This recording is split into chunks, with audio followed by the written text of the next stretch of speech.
पिछले 2 लेक्चर्स में हमने बात करी है बजट की और उसमें पर्टिकुलरली रेवेन्यू अकाउंट के ऊपर हमारा फोकस रहा है, जहां पे हमने बात करी है टैक्स रेवेन्यू रिसिट्स की, जिसमें हम बात कर रहे थे डायरेक्ट और इनडायरेक्ट टैक्सेशन की।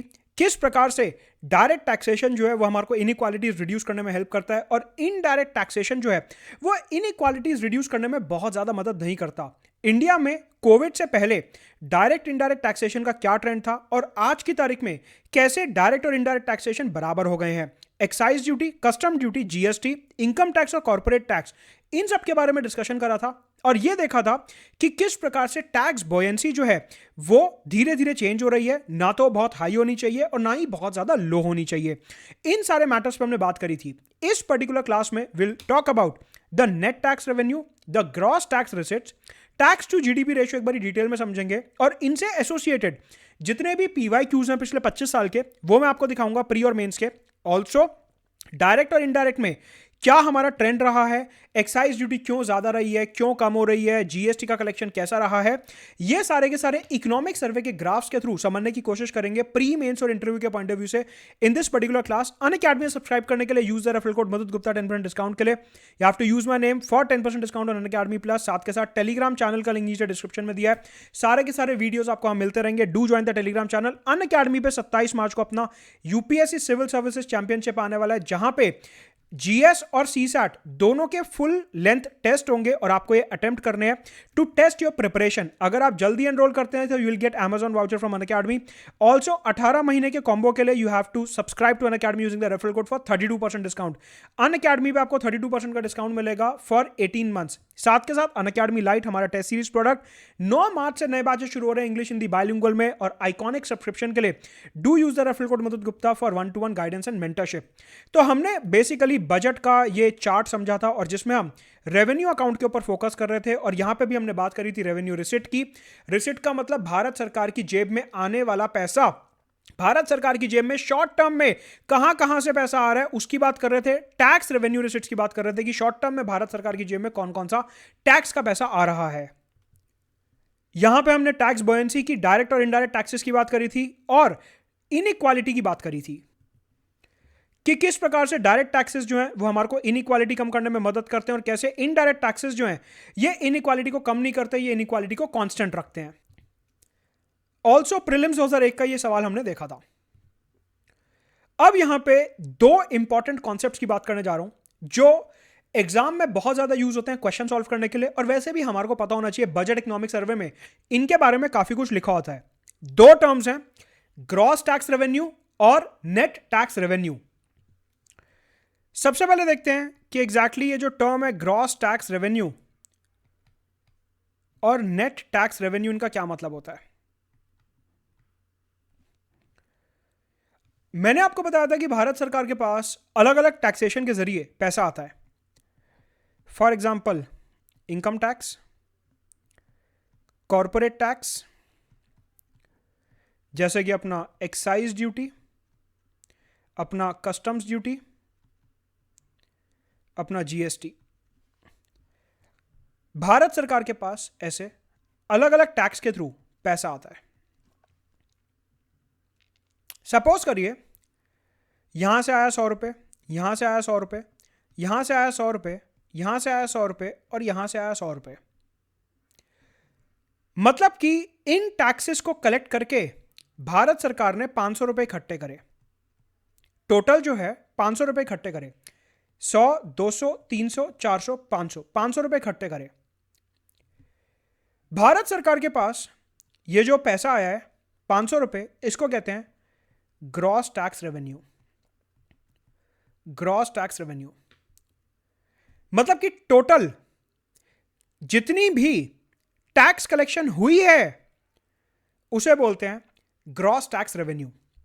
टोटल जितनी भी टैक्स कलेक्शन हुई है पूरे साल में उसे बोलते हैं gross tax revenue.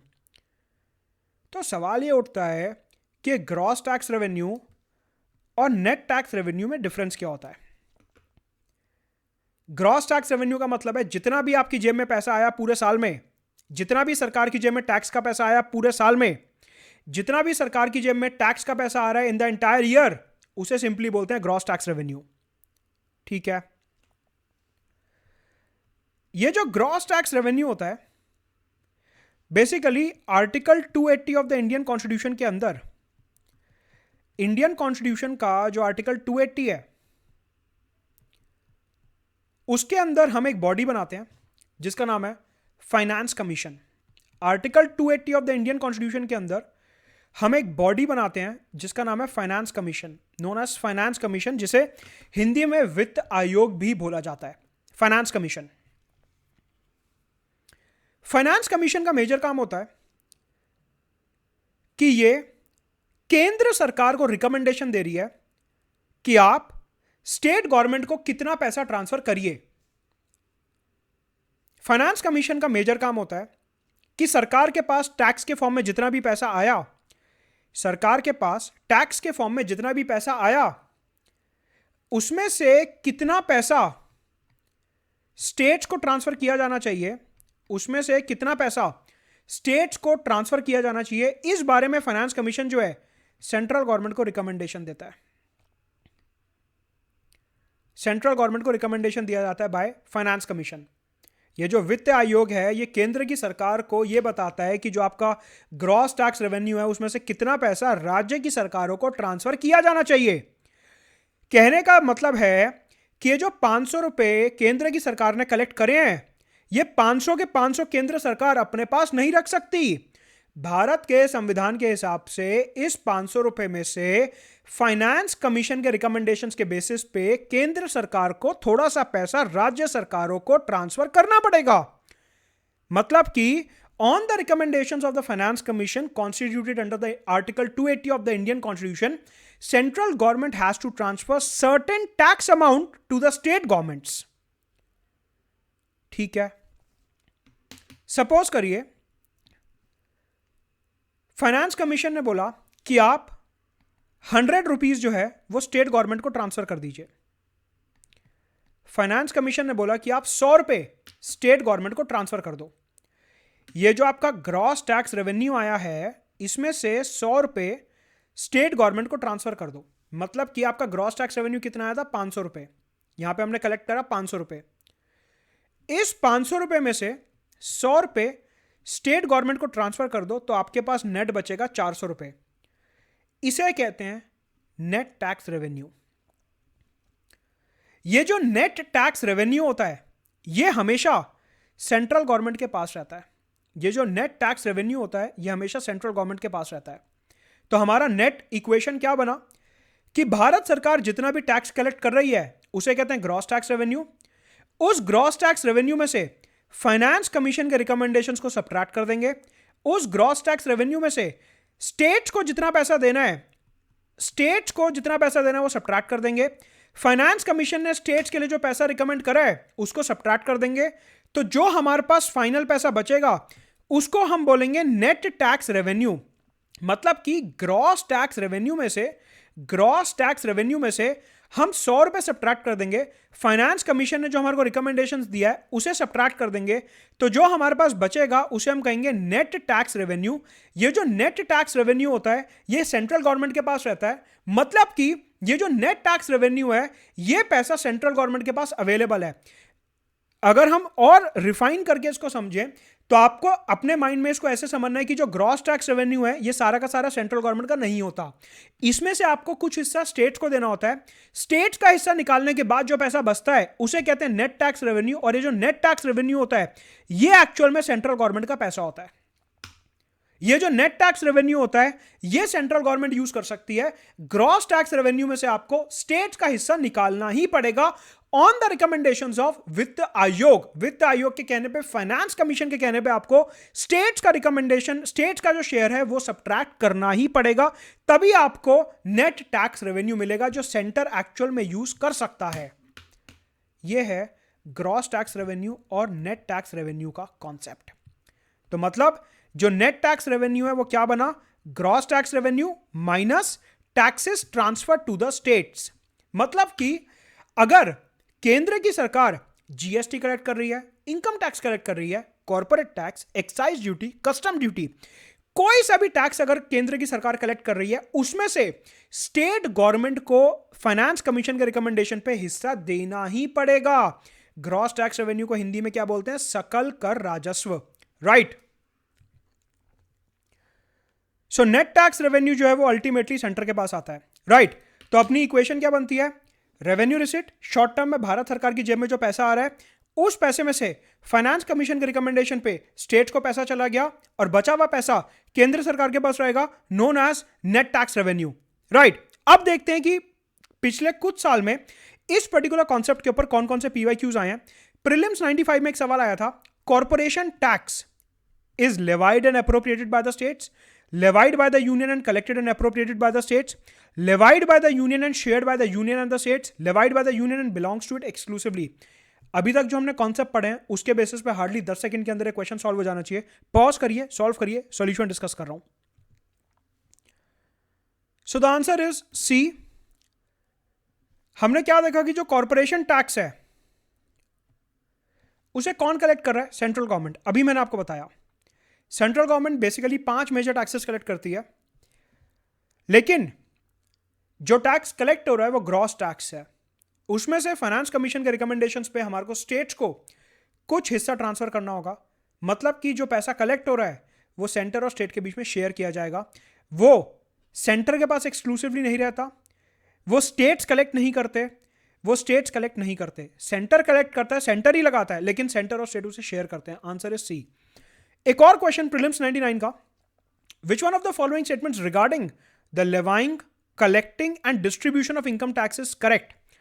Ditto same question है, बस कॉर्पोरेशन टैक्स की जगह इनकम टैक्स यहां पे लिख दिया गया है। The union levies, collects and distributes the proceeds of income tax between itself and the states. पहला स्टेटमेंट देख के ही समझ आ गया, आंसर ए होगा। मतलब कि जो इनकम टैक्स है जो एक व्यक्ति की इनकम के ऊपर लगाया जाता है वो टैक्स यूनियन लगा रहा है, यूनियन कलेक्ट कर रहा है। मतलब आज की तारीख में नरेंद्र मोदी सरकार लगा रही है, नरेंद्र मोदी सरकार कलेक्ट कर रही है, और फिर वो जो इनकम टैक्स का पैसा आता है उसे उद्धव ठाकरे सरकार, योगी आदित्यनाथ सरकार, ममता बनर्जी सरकार के साथ डिस्ट्रीब्यूट किया जाता है वित्त आयोग फाइनेंस कमीशन आर्टिकल 280 के कहने पे। आंसर होगा ए। सिमिलरली प्रीलिम्स 2014 का एक और सवाल था, द सेल्स टैक्स यू पे while purchasing a toothpaste is tax imposed by the central government and the state government, tax imposed by the central government but collected by the state government, tax imposed by the state government but collected by the central government, tax imposed and collected by the state government। देखिए ये अपने काम का question नहीं है। क्यों? आज की तारीख में सेल्स टैक्स लगता नहीं है, ये पुराना क्वेश्चन है, 8 साल पुराना, 2014 का सवाल है। तो सवाल उठता है क्वेश्चन मैंने स्लाइड्स में क्यों डाला है। ये क्वेश्चन इसलिए डाला है कि आपको ट्रेंड समझ आए कि यूपीएससी किस प्रकार का क्वेश्चन पूछता है। आज की तारीख में टूथपेस्ट के ऊपर सेल्स टैक्स की जगह जीएसटी लगता है।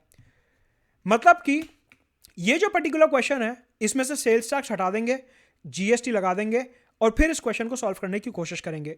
इस क्वेश्चन को सॉल्व करना इंपॉर्टेंट नहीं है, ट्रेंड को समझना इंपॉर्टेंट है कि टैक्स रिलेटेड यूपीएससी क्या क्या सवाल पूछ सकता है, राइट।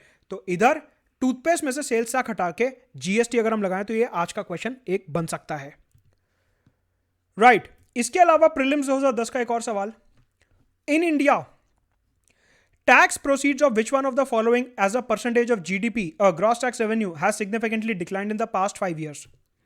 बेसिकली वो ये कह रहा है कि ये टैक्सेस के नाम दिए हुए हैं 4, और आप ये बताइए कि पिछले 5 साल में इनमें से सबसे ज्यादा कौन सा डिक्लाइन हुआ है। इसका आंसर करने की जरूरत नहीं है, again answer is not important. यहां से आपको ट्रेंड समझना है कि यूपीएससी किस प्रकार के सवाल पूछता है। वो ये पूछता है कि अगर आज की तारीख में भारत सरकार 5 तरीके के टैक्स कलेक्ट कर रहा है, उसमें से कौन सा इंक्रीज हो रहा है, कौन सा रिड्यूस हो रहा है, कौन सा सबसे ज्यादा है, कौन सा सबसे कम है। इस तरीके के हमने 2 सवाल यहां पे देखे, एक ये वाला और एक इससे पहले वाला कि टूथपेस्ट के ऊपर कौन सा टैक्स लगता है। तो बेसिकली हमारे को पता होना चाहिए कि कौन सी कमोडिटी कौन से टैक्सेशन के अंदर आ रही है। पॉइंट बीइंग, ये दोनों क्वेश्चन आपको सॉल्व नहीं करने हैं, ये पुराने करंट अफेयर्स बेस्ड क्वेश्चंस हैं, लेकिन आने वाले एग्जाम के लिए प्रीलिम्स 2023-24 के लिए अपने को प्रिपेयर करना है तो उसका एक बारी डेटा समझते हैं। देखिए ये इकोनॉमिक सर्वे में हमारे को एक ग्राफ दिया हुआ है, और अब जो मैं एनालिसिस करने जा रहा हूं ये मेंस और एसए के पॉइंट ऑफ व्यू से काफी इंपॉर्टेंट है। हमारे को यहां पे 5 टैक्सेस जो हमने देखे टैक्स रिसिट्स के अंदर, रेवेन्यू रिसिट्स के अंदर जो हमने 5 टैक्सेस देखे थे, उनका हमारे को यहां पे ट्रेंड दिया हुआ है 3-3 साल का। ये ट्रेंड हमारे को समझने की कोशिश करना है। अगर ये ट्रेंड हमारे को समझ आता है तो प्रीलिम्स, मेंस और एसए के यहां से कई सारे सवाल निकलते हैं। देखिए ये है कॉर्पोरेशन टैक्स। कॉर्पोरेशन टैक्स की अगर हम बात करें तो 2019 में ये 2.9 लाख करोड़ के आसपास था। फिगर याद नहीं करनी, देखिए यहां पे आपको फिगर याद नहीं करनी, आपको सिर्फ ट्रेंड समझना है, अंडरस्टैंड करना है, रटना नहीं है कुछ भी, फिगर वगैरह रटनी नहीं है, सिर्फ ट्रेंड समझना है जो मैं आपको एक्सप्लेन कर रहा हूं यहां पे, राइट। कॉर्पोरेशन टैक्स 2019 में 2.9 लाख करोड़ था, 2020 डिप हो गया 1 लाख करोड़ रुपए से, मतलब कि 2.9 लाख करोड़ की जगह 1.9 लाख करोड़। देखिए सीधा सीधा डिक्लाइन, क्यों? पैंडेमिक की वजह से। पैंडेमिक की वजह से हमारे को यहां पे सीधा सीधा एक डिक्लाइन देखने को मिलता है, और उसके बाद जब लॉकडाउन खुलना शुरू होता है तो दोबारा से सरकार का मानना है कि हमारा कॉर्पोरेट टैक्स ऊपर गया है। मतलब आपको यहां पे यह समझना है कि पिछले कुछ टाइम में अपना जो कॉर्पोरेट टैक्स कलेक्शन रहा है वो ऐसा यू शेप्ड रहा है। पहले ज्यादा था, पैंडेमिक के चक्कर में गिर गया, अब दोबारा इंक्रीज हो रहा है। मतलब कि पिछले 3 साल का अगर हम ट्रेंड देखें तो कंसिस्टेंट इंक्रीज हमारे को नहीं देखने को मिलता।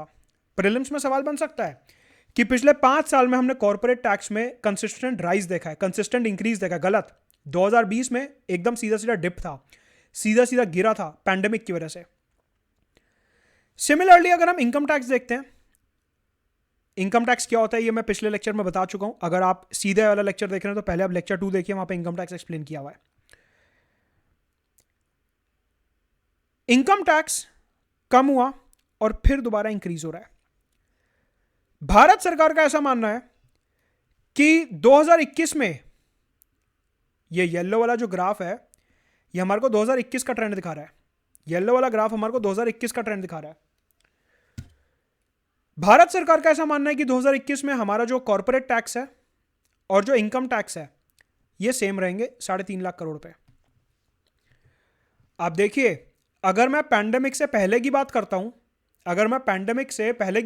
2019 की बात करता हूं, बहुत अच्छा सवाल निकलेगा प्रीलिम्स का और मेंस का, यहां से ध्यान से देखना। अगर मैं कोविड से पहले की बात करता हूं तो मेरे को सीधा सीधा क्या दिख रहा है कि कॉर्पोरेट टैक्स जो ज्यादा हुआ करता था, इनकम टैक्स कम हुआ करता था। कॉर्पोरेट टैक्स ज्यादा हुआ करता था, इनकम टैक्स कम हुआ करता था। पैंडेमिक के दौरान जब फैक्ट्री, कंपनी, एमएसएमई बंद हो गए थे तो कॉर्पोरेट टैक्स कम हो गया, इनकम टैक्स इंक्रीज हो गया। ये बहुत रेयर ट्रेंड है, ऐसा होता नहीं है यूजुअली, लेकिन हुआ, पैंडेमिक की वजह से हुआ। क्या कि जब पैंडेमिक चालू था, लॉकडाउन लगा हुआ था, फर्स्ट लॉकडाउन, सेकंड लॉकडाउन, उस टाइम पे कंपनी फैक्ट्री बंद हो गई थी, शहरी इलाकों से सारी लेबर वापस गांव चली गई थी, रिवर्स माइग्रेशन हो रहा था। उस टाइम पे अपना जो कॉर्पोरेट टैक्स था वो गिर गया था क्योंकि कंपनीज की प्रॉफिटेबिलिटी गिर गई थी। तो पहला ट्रेंड कि कॉर्पोरेट टैक्स रिड्यूस होकर इंक्रीज हुआ, दूसरा ट्रेंड इनकम टैक्स रिड्यूस होकर इंक्रीज हुआ, तीसरा ट्रेंड कॉर्पोरेट टैक्स और इनकम टैक्स बराबर हैं। लेकिन पैंडेमिक के टाइम पे जब कंपनियां बंद हो गई थी उस टाइम पे कॉर्पोरेट टैक्स काफी ज्यादा गिर गया था, इनकम टैक्स थोड़ा सा ज्यादा था, क्योंकि अपने जो सारे लोग स्टार्टअप वगैरह में काम करते हैं, वर्क फ्रॉम होम में काम करते हैं, सर्विस इंडस्ट्री वगैरह, उनका इनकम टैक्स कट रहा था, उनका इनकम टैक्स जा रहा था। इस वजह से इनकम टैक्स गिरा लेकिन ज्यादा नहीं गिरा, कॉर्पोरेट टैक्स ज्यादा गिरा, राइट। अपार्ट फ्रॉम दिस, यहां से हमारे को एक चीज और समझ आती है, थोड़ा गहरा पॉइंट है, ध्यान से देखेंगे। आप ये देखो कि कॉर्पोरेट टैक्स जो है वो 1 लाख करोड़ रुपए से कम होता है, लेकिन इनकम टैक्स सिर्फ 30,000 करोड़ रुपए से कम होता है। 2,70,000 करोड़ रुपए से 2,40,000 करोड़ पे आता है। लेकिन हमने तो ये सुना था कि पैंडेमिक के टाइम पे जॉब लॉस बहुत जबरदस्त हुआ, लोगों के पास नौकरी नहीं थी, लोगों के पास काम नहीं था।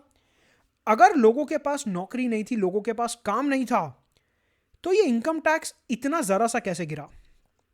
यहां से हमें यह समझ आता है कि इंडिया में जो मेजॉरिटी ऑफ द वर्कफोर्स है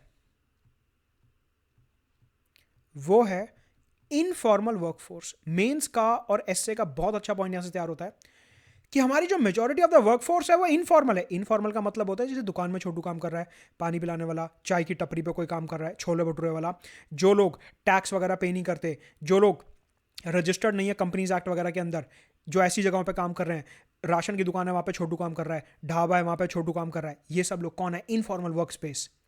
ये लोग थोड़ी ना इनकम टैक्स वगैरह देते हैं कोई। कहने का मतलब ये है कि ये जो इनकम टैक्स थोड़ा सा गिरा और कॉर्पोरेट टैक्स इतना ज़्यादा गिरा, यहां से हमें ये सीधा सीधा समझ आता है कि हमारी जो मेजॉरिटी वर्कफोर्स है जिनका काम छूटा था पैंडेमिक के टाइम पे, जो लोग बेरोजगार हो गए थे पैंडेमिक के टाइम पे, जिन लोगों की रोजी रोटी पे इंपैक्ट आया था पैंडेमिक के टाइम पे, वो लोग कौन थे? वो लोग इनफॉर्मल वर्कफोर्स के थे सबसे ज़्यादा। जो फॉर्मल एम्प्लॉयज थे उनकी नौकरी पे इतना ज़्यादा प्रभाव नहीं पड़ा। जो फॉर्मल वर्क प्लेस में Infosys, TCS, Accenture, ITC, Britannia, Reliance type company में जो लोग काम कर रहे हैं, उनको इतना ज़्यादा इंपैक्ट नहीं पड़ा था जितना ज़्यादा ये छोले भटूरे वाले, पकौड़े वाले, राशन वाले, इन लोगों को, ढाबे वाले, चाय की टपरी वाले, इन लोगों को ज़्यादा इंपैक्ट पड़ा था। इनके धंधे रातों रात बंद हो गए थे और इसलिए इनको काम छोड़ना पड़ा था। तभी ये जो हमारा इनकम टैक्स का ग्राफ है, ये हमारे को दिखाता है कि इतना ज़्यादा जो है इनकम टैक्स नहीं गिरा। क्यों? क्योंकि जो फॉर्मल वर्क स्पेस में काम कर रहे थे कंपनीज ने उन्हें वर्क फ्रॉम होम दे दिया था। ये जो बड़े बड़े डायरेक्टर, वाइस प्रेसिडेंट वगैरह टाइप लोग होते हैं, ये वर्क फ्रॉम होम कर रहे थे। लेकिन जो निचले स्तर के लोग थे, इनफॉर्मल वर्क स्पेस वाले, एग्रीकल्चर लेबर, दूसरे टाइप की लेबर, इनका सबसे ज़्यादा काम इंपैक्ट हुआ था, सबसे ज़्यादा इन लोगों का काम छूटा था। ये तो इनकम टैक्स वैसे भी नहीं भरते, इस वजह से हमारे को इस ग्राफ में उन लोगों का इंपैक्ट नहीं देखने को मिलता। क्यों? क्योंकि ये ग्राफ जो है सिर्फ और सिर्फ फॉर्मल एम्प्लॉयज की बात करता है, फॉर्मल एम्प्लॉयज की बात करता है। This graph only talks about the formal employees. बहुत इंपॉर्टेंट इंटरप्रिटेशन निकलता है एसए और मेंस का यहां से। तो कॉर्पोरेट टैक्स कम हुआ, ज्यादा हुआ, कंपनियां खुलनी शुरू हो गई, लॉकडाउन जो है हटा, कंपनी दोबारा खुलनी शुरू हो गई, टैक्स कलेक्शन इंप्रूव हुआ। इनकम टैक्स थोड़ा सा कम हुआ, यहां पे हमने फॉर्मल इनफॉर्मल का वर्कफोर्स देख लिया। और अब जैसे जैसे लॉकडाउन हट रहा है, नौकरियां फिर से धीरे धीरे प्रोड्यूस हो रही हैं, लोगों की इनकम ऊपर जा रही है और इसलिए इनकम टैक्स जो है वो बढ़ रहा है। लेकिन यहां पे भी हमने एक और ट्रेंड देख लिया, क्या कि यूजुअली पैंडेमिक से पहले कॉर्पोरेट टैक्स जो था वो इनकम टैक्स से ज्यादा हुआ करता था, लेकिन अभी कॉर्पोरेट टैक्स और इनकम टैक्स जो है वो बराबर हैं। मतलब कि डायरेक्ट टैक्सेशन में आपको यह ध्यान रखना है कि आज की तारीख में as per the recent economic survey and budget, आज का जो हमारा डेटा है वो हमारे को दिखाता है कि कॉर्पोरेट टैक्स और इनकम टैक्स जो है वो बराबर हैं। पैंडेमिक से पहले कॉर्पोरेट टैक्स ज्यादा हुआ करता था, लेकिन आज कॉर्पोरेट और इनकम टैक्स बराबर हैं। तो अभी जो मैंने आपको दो क्वेश्चन दिखाए थे ट्रेंड रिलेटेड, मैंने कहा था आंसर इंपॉर्टेंट नहीं है, सिर्फ ट्रेंड ध्यान में रखो। इस टाइप का ट्रेंड जो है क्वेश्चन में आ सकता है, नहीं तो मेंस में तो 100% डेटा यूज होगा ही होगा, राइट? ठीक है, तो हमने यहां पे डायरेक्ट टैक्स का ट्रेंड देखा। अब बात करते हैं थोड़ी सी इनडायरेक्ट टैक्सेस की। इनडायरेक्ट टैक्सेस कौन से होते हैं बता चुका कि पैसा आपकी जेब से जा रहा है, लेकिन बीच में कोई व्यक्ति होगा जो आपके बिहाफ पे टैक्स जमा करवा रहा होगा, राइट? इनडायरेक्ट टैक्स होता क्या, वो तो मैं लेक्चर 2 में एक्सप्लेन कर चुका हूं। नाउ सबसे पहले बात करते हैं कस्टम ड्यूटी की। मैंने आपको बताया था कस्टम ड्यूटी कब लगता है, या तो आप कुछ बाहर से इंपोर्ट कर रहे हो या आप कुछ बाहर एक्सपोर्ट कर रहे हो। अगर आप कुछ ऐसे इंपोर्ट एक्सपोर्ट कर रहे हो तो उसमें जो टैक्स लगता है उसे हम कस्टम ड्यूटी बोलते हैं, right?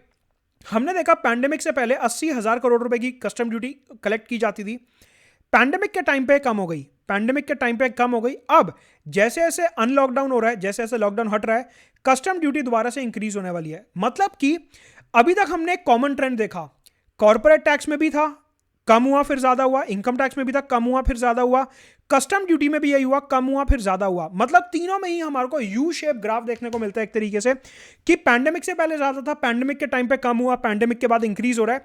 Custom duty, income tax और कॉर्पोरेशन टैक्स, तीनों ही टैक्सेस में हमारे को ये सेम ट्रेंड देखने को मिलता है। मेंस की एक और इंटरप्रिटेशन यहां से निकल के आती है। तो तीनों टैक्सेस में हमने देखा सेम ट्रेंड हमारे को देखने को मिलता है, corporation tax U shape, income tax U shape, custom duty U shape, तीनों में हमारे को यू शेप देखने को मिलता है। नाउ एक्साइज ड्यूटी अभी 5 मिनट के लिए छोड़ दीजिए, पहले बात करते हैं जीएसटी की। जीएसटी में भी हमारे को सेम ट्रेंड देखने को मिलता है। क्या? पहले पैंडेमिक से पहले 4 लाख करोड़ रुपए, फिर 3.3 लाख करोड़ और अब 4.5 लाख करोड़ रुपए। मतलब कि जीएसटी में भी हमारे को यू शेप ट्रेंड देखने को मिलता है टैक्सेशन में। कहने का मतलब है इकोनॉमिक सर्वे हमारे को ये दिखा रहा है लेटेस्ट, कि कोई सा भी टैक्स हो वो पैंडेमिक के टाइम पे गिरा ही गिरा था एक्साइज ड्यूटी के अलावा। ये क्या है बताऊंगा अभी मैं डिटेल में, एक्साइज ड्यूटी को भी भूल जाओ 5 मिनट के लिए। लेकिन अगर मैं बाकी चारों टैक्सेस की बात करता हूं तो चारों में हमारे को एक कांस्टेंट ट्रेंड देखने को मिलता है इकोनॉमिक सर्वे में, U shape, U shape, U shape और यू शेप। मतलब पहले ज्यादा था, फिर कम हुआ, फिर दोबारा से इंक्रीज हो गया, ज्यादा कम ज्यादा, ज्यादा कम ज्यादा, ज्यादा कम ज्यादा। मतलब कि यहां पे अगर क्वेश्चन बनता है कि पिछले 5 साल में ये टैक्सेस जो है कंसिस्टेंटली इंक्रीज हुए हैं, तो वो स्टेटमेंट गलत होगा। पैंडेमिक के टाइम पे, कोविड लॉकडाउन के टाइम पे चारों टैक्सेस डिक्लाइन हुए हैं और फिर उसके बाद ये इंक्रीज होना शुरू हुए हैं, पहली बात। दूसरी बात, हमारे को यहां पे देखना है कि पैंडेमिक से पहले बिफोर पैंडेमिक अगर मैं 2019 की बात करता हूं तो जीएसटी की कलेक्शन सबसे ज्यादा थी, 4 लाख करोड़ रुपए। फिर था कॉर्पोरेट टैक्स और फिर था इनकम टैक्स। यह ऑर्डर याद रखना जरूरी है। जीएसटी सबसे ज्यादा था 4 लाख करोड़ रुपए पे, उसके बाद था कॉर्पोरेट टैक्स 2.9 लाख करोड़ और फिर था income tax 2.7 lakh crore. After pandemic अगर मैं बात करता हूं, आज की तारीख में अगर मैं बात करता हूं 2021 में, आफ्टर पैंडेमिक, वैसे तो हम 22 में है लेकिन 22 का डेटा भी आया थोड़ी ना, हम तो 21 के डेटा पे एनालाइज करेंगे ना। 22 का डेटा तो अगले साल आएगा 2023 में। तो अभी हमारे पास जो लेटेस्ट डेटा इकोनॉमिक सर्वे में होगा वो तो 2021 का होगा ना, अभी 2022 का डेटा तो कलेक्ट होना शुरू होगा, राइट।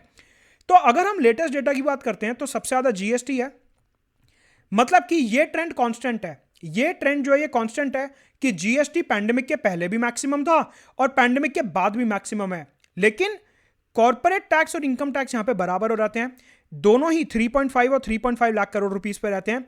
मतलब कि before pandemic after pandemic GST तो रहा ही है नंबर 1 टैक्स हमारा, जीएसटी हमारा मैक्सिमम टैक्स रहा है। लेकिन कॉर्पोरेट टैक्स और इनकम टैक्स को कंपेयर करते हैं तो पैंडेमिक से पहले कॉर्पोरेट टैक्स ज्यादा था, पैंडेमिक के बाद कॉर्पोरेट टैक्स और इनकम टैक्स सेम हो गए, जैसा कि हमने इस पर्टिकुलर ग्राफ में समझने की कोशिश करी है, राइट। तो बेसिकली ये हो गई एक बात। अब आ जाइए यूनियन एक्साइज ड्यूटी पे। यूनियन एक्साइज ड्यूटी में हमने देखा पैंडेमिक से पहले ब्लू वाला ग्राफ जो है वो था 1.3 लाख करोड़, पैंडेमिक के टाइम पे 2 लाख करोड़ और पैंडेमिक के बाद 2.4 लाख करोड़। ये कैसा टैक्सेशन है जो इंक्रीज होता जा रहा है? मतलब बाकी सब में तो यू शेप था, ये एक्साइज ड्यूटी में ऐसा क्या है जो ये इंक्रीज हो रहा है? बेसिकली भारत सरकार ने क्या किया, भारत सरकार ने ये देखा कि क्योंकि हमारा बाकी जगह टैक्स गिर रहा है, मतलब कि आप देखो कॉर्पोरेट टैक्स गिरा पैंडेमिक के टाइम पे, इनकम टैक्स गिरा, कस्टम टैक्स गिरा, जीएसटी गिरा, तो भारत सरकार ने सोचा कि हमारे को कुछ ना कुछ ऐसा सोचना पड़ेगा कि बाकी जगह हमारा टैक्स जो है वो इंक्रीज हो। मैंने आपको बताया था कि ये जो एक्साइज ड्यूटी होती है ये particularly petrol, diesel, natural gas, aviation turbine fuel पे लगाई जाती है। जो एरोप्लेन में, हवाई जहाज में जो है तेल डलता है, एविएशन टर्बाइन फ्यूल। भारत सरकार ने क्या किया, एक्साइज जो इन प्रोडक्ट्स पे लगाई जाती है, तो बेसिकली क्या हुआ, पैंडेमिक के टाइम पे क्रूड ऑयल का दाम बहुत ज्यादा कम था। बेसिकली क्रूड ऑयल उस टाइम पे $20 तक गिर चुका था, $20 से $25 तक उस टाइम पे क्रूड ऑयल गिर चुका था, राइट। आज तो खैर ये रशिया यूक्रेन क्राइसिस के चक्कर में 120 क्रॉस कर चुका है, वो अलग बात है, $120 पर बैरल क्रॉस कर चुका है। लेकिन जब पैंडेमिक लगा था, कंपनियां बंद हो गई थी, ट्रांसपोर्टेशन ठप हो गया था, फ्लाइट सारी बंद हो गई थी, उस टाइम पे क्रूड ऑयल की जो डिमांड है पूरे तरीके से खत्म हो गई थी, क्रूड ऑयल की जो डिमांड है वो बिल्कुल बैठ गई थी। तो ग्लोबली पूरी दुनिया में क्रूड ऑयल का जो प्राइस था वो $20 से $25 के बीच में वेरी कर रहा था। भारत सरकार ने कहा कि जब क्रूड ऑयल का दाम इतना कम हो गया है तो हमारे पास एक स्पेस बचता है कि हम क्रूड ऑयल पे लगने वाला petrol, diesel, natural gas, aviation turbine fuel पे लगने वाला जो एक्साइज ड्यूटी है उसको थोड़ा सा इंक्रीज कर देते हैं। मतलब कि जो हमारी एक्साइज ड्यूटी है उसको थोड़ा सा इंक्रीज कर देते हैं। तो उस टाइम पे भारत सरकार ने क्या करा, जब पैंडेमिक चालू था तो भारत सरकार ने पेट्रोल, डीजल, नेचुरल गैस और एविएशन टर्बाइन फ्यूल के ऊपर लगने वाली एक्साइज ड्यूटी को इंक्रीज कर दिया था। क्यों? क्योंकि क्रूड ऑयल का दाम सस्ता हो गया था। तो भारत सरकार ने यह बोला कि देखो क्रूड ऑयल का दाम सस्ता हो रहा है, अगर हम ड्यूटी बढ़ा भी देंगे तो अल्टीमेटली कंज्यूमर को सेम पैसा ही पे करना पड़ेगा 1 लीटर पेट्रोल के लिए, डीजल के लिए, राइट। मतलब कि सरकार ने बोला कि हमारे को आत्मनिर्भर पैकेज के लिए, पैंडेमिक से लड़ने के लिए पैसा चाहिए। जीएसटी गिर गया, कॉर्पोरेट टैक्स गिर गया, इनकम टैक्स गिर गया, कस्टम ड्यूटी गिर गई, तो पैसा लाए कहां से? देश के लोगों का भला भी तो करना है, जो लोग गांव वापस चलेगा उनको मनरेगा में नौकरी भी तो देनी है, जिन लोगों के पास रोजगार नहीं है उनको फ्री में फूड ग्रेन्स भी तो देने हैं, प्रधानमंत्री अन्न योजना जो हमने देखा था, ये सारी योजनाएं भी तो चलानी है, फिर oxygen concentrator, cylinder, mask, free vaccine, इन सब का भी तो प्रावधान करना है। फ्री में तो ये सब होगा नहीं, पैसा चाहिए इसके लिए। तो सरकार ने ये बोला कि पेट्रोल, डीजल, नेचुरल गैस और एविएशन टर्बाइन फ्यूल के ऊपर लगने वाली एक्साइज ड्यूटी को टेम्परेरीली, जो मैं शब्द बोल रहा हूं उस पर खास तौर से फोकस करेंगे, टेम्परेरीली, सिर्फ कुछ समय के लिए सिर्फ कुछ समय के लिए टेम्परेरीली एक्साइज ड्यूटी को इंक्रीज कर देते हैं। तो भारत सरकार ने क्या करा, अपने टैक्स कलेक्शन को सपोर्ट करने के लिए, क्योंकि बाकी सारे टैक्सेस नीचे जा रहे थे, इन सारे प्रोडक्ट्स के ऊपर लगने वाली एक्साइज ड्यूटी को इंक्रीज कर दिया। अब क्योंकि इन सारे प्रोडक्ट्स पर लगने वाली एक्साइज ड्यूटी को इंक्रीज कर दिया, तो भारत सरकार को एक्साइज ड्यूटी में थोड़ा सा सपोर्ट मिला, और इसलिए हम देखते हैं यहां पे कि बाकी सारे टैक्सेस के मुकाबले एक्साइज ड्यूटी जो है वो पैंडेमिक के टाइम पे भी इंक्रीज हुई थी, राइट। तो भारत सरकार ने बोला कि टेम्परेरीली जब तक इकोनॉमी दोबारा से शुरू नहीं हो रहा थी, जब तक बाकी टैक्सेस ठीक नहीं हो रहे थे, बाकी टैक्सेस की कलेक्शन इंप्रूव नहीं हो रही थी, हम एक्साइज ड्यूटी को थोड़ा सा इंक्रीज कर देते हैं पेट्रोल, डीजल, नेचुरल गैस और एविएशन टर्बाइन फ्यूल के ऊपर, राइट। तो ये एनालिसिस ध्यान रखेंगे। यहां पे कंफ्यूजिंग स्टेटमेंट क्या बनेगा, यहां पे स्टेटमेंट ये बनेगा कि एक्साइज ड्यूटी ने कंसिस्टेंट ट्रेंड दिखाया है इंक्रीमेंट का। ये स्टेटमेंट बिल्कुल सही है, एक्साइज ड्यूटी कॉन्स्टेंटली इंक्रीज हुआ है, लेकिन corporate tax U, income tax U, custom duty U, GST U shape. तो union excise duty constantly increase हुआ है, बाकी सारे टैक्सेस में हमारे को यू शेप ग्राफ देखने को मिलता है। ये बहुत इंपॉर्टेंट मेंस और इंटरव्यू का इंटरप्रिटेशन है जो आपको ध्यान रखना है पैंडेमिक के पॉइंट ऑफ व्यू से, राइट। तो डायरेक्ट और इनडायरेक्ट टैक्सेस दोनों का हमारे को पैंडेमिक के बाद इंक्रीज देखने को मिलता है। हाईएस्ट टैक्स कलेक्शन जीएसटी का हमने देख लिया। कॉर्पोरेट और इनकम टैक्स दोनों आज की तारीख में सेम है, पैंडेमिक से पहले कॉर्पोरेट टैक्स ज्यादा था। और हम यहां पे एक चीज और देखेंगे कि इन पांचों टैक्सेस में से कस्टम ड्यूटी का जो शेयर है वो सबसे लोएस्ट है, कस्टम ड्यूटी का जो शेयर है वो सबसे कम रहा है। तो बेसिकली आपको यहां पे असेंडिंग और डिसेंडिंग ऑर्डर अरेंज करने के लिए आ सकता है टैक्सेस का, तो आपको ध्यान रखना है नंबर 1 पे जीएसटी है, नंबर 2 पे इनकम टैक्स और कॉर्पोरेट टैक्स दोनों है, नंबर 3 पे आता है एक्साइज ड्यूटी और आखिरी में आता है कस्टम ड्यूटी। तो आपको ध्यान रखना है कि कस्टम ड्यूटी जो है वो सबसे कम कॉन्ट्रीब्यूट करता है हमारे टैक्स रेवेन्यू रिसिट्स में। शॉर्ट टर्म में आने वाले पैसे में जो सबसे कम कॉन्ट्रीब्यूशन है टैक्स के फॉर्म में वो कस्टम ड्यूटी का रहता है। प्रीलिम्स का अगेन सीधा सवाल यहां से निकलता है। यही पूरा जो ग्राफ है इसको यहां पे एक पाई चार्ट के फॉर्म में रिप्रेजेंट कर दिया है। इंटरप्रिटेशन सारे के सारे सेम रहेंगे, कुछ डिफरेंट नहीं है, बस इकोनॉमिक सर्वे में ग्राफ दिया हुआ था इसलिए मैंने इसको यहां पे इनकॉर्पोरेट कर दिया आपके अंडरस्टैंडिंग के लिए। अदरवाइज रिजल्ट जो है, कंक्लूजन जो है, जो हमारी अंडरस्टैंडिंग है वो डिट्टो सेम रहेगी। यहां पे एक चीज फोकस करेंगे, क्या, composition of taxes in gross tax revenue. अब तो हमारे को पता ही है ग्रॉस टैक्स रेवेन्यू होता क्या है, अब तो हमारे को सोचने की जरूरत ही नहीं है। ग्रॉस टैक्स रेवेन्यू सेंटर के पास जितना पैसा आया माइनस फाइनेंस कमीशन ने जितना रिकमेंडेशन दिया, नेट टैक्स रेवेन्यू सेंटर के पास बच जाएगा। तो ये जो ग्राफ सारे के सारे दिखाए गए हैं ये सारे के सारे ग्रॉस टैक्स रेवेन्यू के ग्राफ दिखाए गए हैं, और यहां पे वही सेम कंक्लूजन है, क्या, कि जीएसटी का कलेक्शन सबसे ज्यादा है, सेकंड नंबर पे इनकम टैक्स और कॉर्पोरेट टैक्स बराबर हैं, उसके बाद आती है एक्साइज ड्यूटी और सबसे कम कस्टम ड्यूटी। जो चीज ऊपर देखी वही नीचे पाई ग्राफ के फॉर्म में इन्होंने दिखा रखी है कि अगर भारत सरकार 100 रुपए टैक्स में कलेक्ट कर रही है तो उसमें से 29 रुपीज आ रहे हैं जीएसटी में, 25 रुपए कॉर्पोरेट टैक्स, 25 रुपए इनकम टैक्स, 15 रुपए हमारे आ रहे हैं एक्साइज ड्यूटी के फॉर्म में और 6 रुपए कस्टम ड्यूटी के फॉर्म में आ रहे हैं, राइट। तो ये सारे के सारे कंक्लूजन आपको ध्यान रखने हैं मेंस, इंटरव्यू और प्रीलिम्स के पॉइंट ऑफ व्यू से।